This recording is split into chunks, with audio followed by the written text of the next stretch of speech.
How do you write a party where everyone matters? A lot of anime fail to answer this question. Sometimes the protagonist becomes so powerful that the rest of the party feels completely obsolete. The story claims they're working as a team, but every major problem is solved by a single character, while everyone else stands around and watches. Other series make the opposite mistake. The main character is so strong, they convince themselves the party is unnecessary in the first place. Instead of building relationships and relying on others, they spend the entire story proving they can do everything alone. Both approaches create the same problem. The party stops mattering. When every battle, every quest, every major decision revolves around a single character, the supporting cast begins to feel less like teammates and more like background decorations.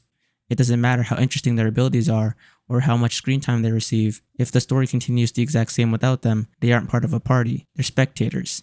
The best parties avoid this problem by ensuring every member fills a role that someone else can't easily replace. Scooped Up by an S-rank adventurer has one of the best party structures I've seen in anime recently. Every member serves a purpose. Nobody feels like they're only there because they're overpowered or important to the plot. The party isn't a group of legendary heroes destined to save the world. They're simply friends exploring it together. Watching their adventures taught me a lot about what makes a party work. So if you're writing a group of adventurers, whether they're fighting a demon lord or trying to survive their next quest, here's what you need to know. The perfect party comes down to two things. 1.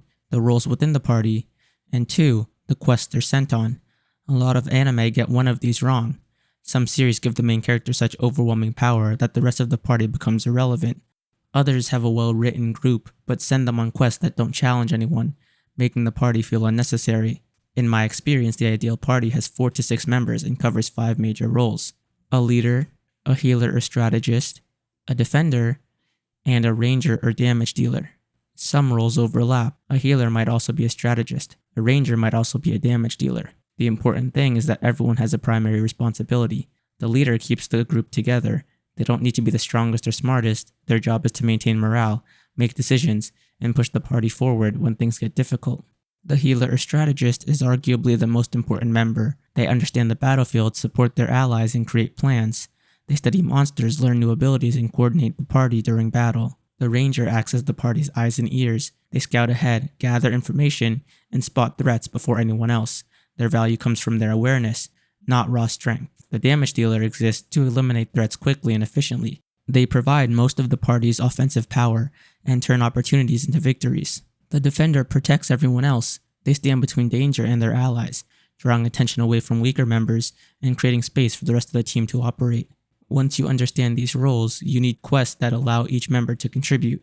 One of the best examples comes from Scooped Up by an S-rank adventurer. The party accepts a quest to stop a massive horde of monsters from attacking a village. This mission is important because it's one of the reasons the group needed a new white mage, leading to the main character joining the party. As the party observes the battlefield from atop a mountain, they notice a huge wolf horde surrounding the village. Cross, the ranger of the group, spots a glint in the distance that nobody else notices. After investigating, he identifies a magistone hidden within the center of the horde. The main character uses an enhancement magic to improve everyone's eyesight, allowing the rest of the party to see the stone as well. Now that they understand the source of the problem, the question becomes how to destroy it. The main character strengthens Cross, allowing him to fire an arrow powerful enough to destroy the magistone. Once the stone is destroyed, the monster horde begin to attack each other. Shortly after, the main character detects another group of monsters approaching from behind and begins to develop a plan. When the monsters finally arrive, Silica, the damage dealer of the group, creates a massive wall of fire to protect them, holding back the enemies. Flying monsters avoid the flame, so the party adapts. Using telepathy and enhanced senses, the main character helps Cross locate the targets while Cross shoots them down. Afterwards, Silica and the main character work together to extinguish the fire before it spreads further. Meanwhile, Tagus and Yui protect the exhausted party members and handle any monsters that slip through their attacks. This is why I consider this quest such a strong example of party structure. Every member contributes. Cross discovers the threats and destroys the magistone. The main character provides support and information. Silica controls the battlefield with offensive magic. Tagus protects the team when they're vulnerable. Yui initiated the quest and keeps the group moving forward.